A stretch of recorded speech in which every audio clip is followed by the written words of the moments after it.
Hello everyone. Welcome to Lingoland.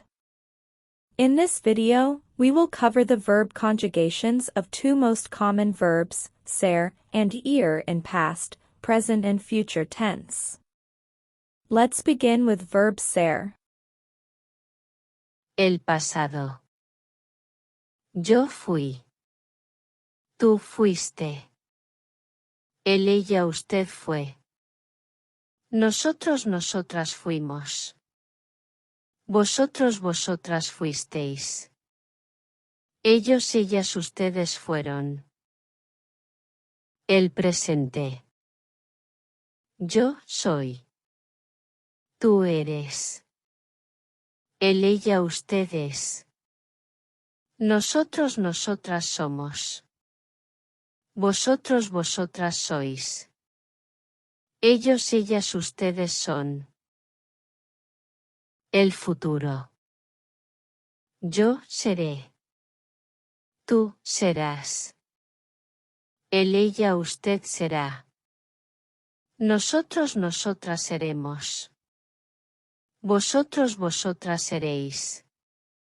Ellos, ellas, ustedes serán. Now, let's learn the conjugation of ir. Do note that ser and ir have the same forms in the past tense. El pasado. Yo fui. Tú fuiste. Él, ella, usted fue. Nosotros, nosotras fuimos. Vosotros, vosotras fuisteis. Ellos, ellas, ustedes fueron. El presente.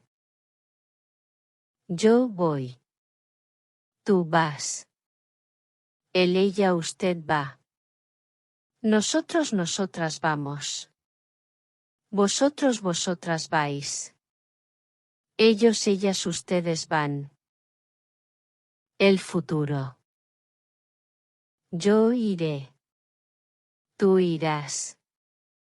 Él, ella, usted irá. Nosotros, nosotras iremos. Vosotros, vosotras iréis. Ellos, ellas, ustedes irán.